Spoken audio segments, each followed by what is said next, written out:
मोहित राजा। राजा निरंजन एक युवा राजा थे। उनके राज्य का विस्तार बड़ी तेजी से हो रहा था, लेकिन उन्हें एक अजीब समस्या का सामना करना पड़ रहा था। एक बहुत ही सुंदर स्त्री, बला की खूबसूरत, लेकिन वो सम्मोहन में बड़ी कुशल थी। उसने न सिर्फ इस राज्य बल्कि कई राज्यों में अपना जादू चला रखा था। सम्मोहित करके वो लोगों से कुछ भी काम करवाती थी। राज्य में चोरी, लूटपाट और खून आम बात हो गई थी। उस स्त्री का लेकिन अभी तक कोई पता नहीं लगा पाया था, ना ही ठीक से उसके बारे में कोई बता पा रहा था।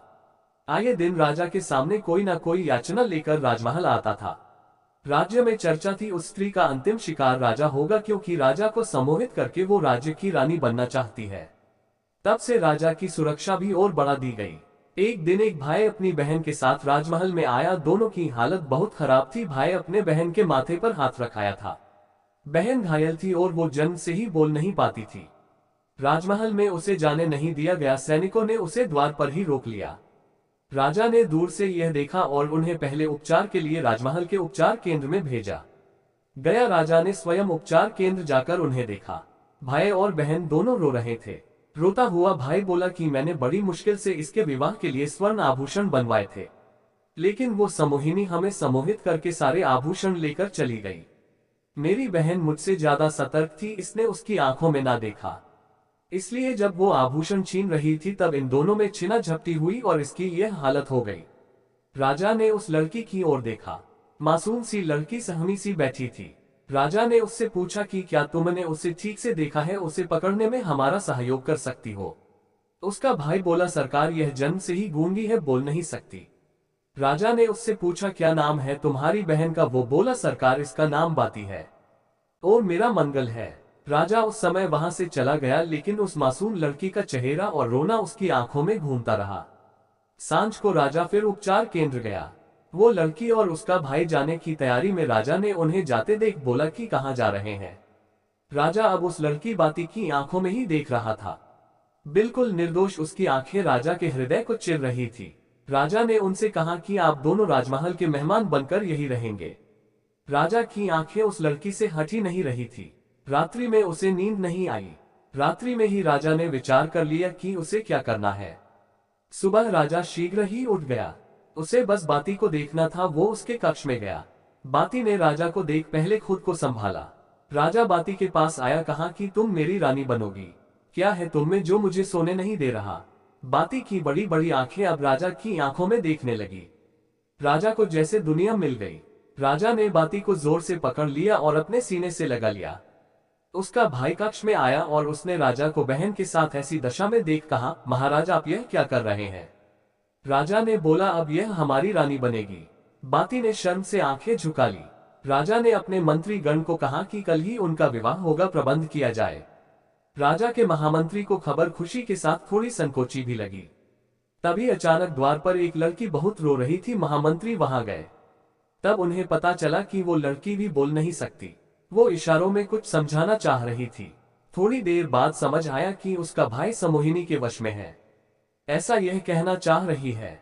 महामंत्री को अब शक होने लगा। उसे पता चल गया था कि यह उसकी असली बहन है और राजा भी अब उस सम्मोहिनी के वश में। राजा एक पल के लिए भी उसका हाथ वो छोड़ नहीं पा रहा था।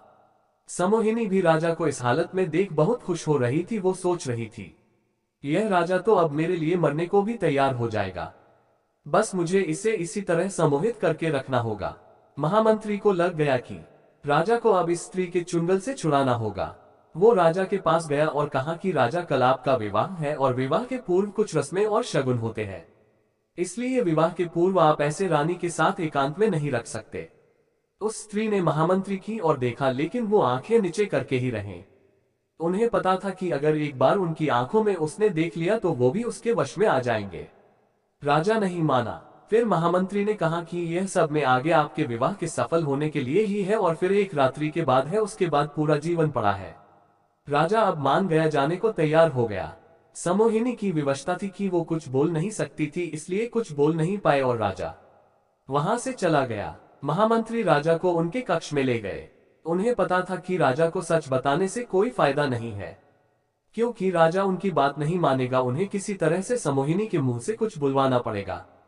इसलिए उन्होंने कहा कि राजा, अब से मंडप तक रानी आपको देख नहीं सकती। नहीं तो बड़ा अनर्थ होगा, इसलिए मैंने निर्णय लिया कि हमें रानी की आंखों में काला कपड़ा बांधना होगा। राजा की हालत एक पागल से कम नहीं रह गई थी। उसने कहा, आपको जो सही लगता है करें, लेकिन कल मेरा विवाह कराइए और अधिक विलंब नहीं करें। महामंत्री ने कुछ महिलाओं को उस सम्मोहिनी के कक्ष में भेजा जिन्होंने उसकी आंखें काले कपड़े से बंद कर दी। साथ ही 2 स्त्रियां वही रही ताकि वो खोल नहीं सके। सम्मोहिनी विवश थी कि क्योंकि वो बोल नहीं सकती थी, वरना उसका भेद खुल जाता, इसलिए वो चुप रही। अगले दिन मंडप सजाया गया था। राजा आतुरता से वहां उसकी राह देख रहा था। दुल्हन को लाया गया, आंखों पर काला कपड़ा था। फिर मंडप पहुंचने पर कपड़ा हटाया गया। जैसे ही कपड़ा हटा, सम्मोहिनी को कुछ दिखाई नहीं दिया, जिस कारण उसे पीड़ा और क्रोध आने लगा, क्योंकि उसकी शक्ति तो आंखों में ही थी। वो जोर से चिल्लाई, महामंत्री, तूने मुझे अंधा कर दिया। ऐसा कहकर वो इधर उधर हड़बड़ाकर दौड़ने लगी। तूने मुझे अंधा कर दिया। सारा मंडप बिखर गया।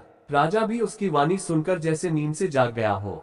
उसका सम्मोहन टूट गया। राजा ने कहा, तो अच्छा तो तुम हो, वो हमें भी धोखा दे रही थी। सम्मोहिनी को फिर पहरेदारों ने पकड़ा और कारागृह में डाल दिया।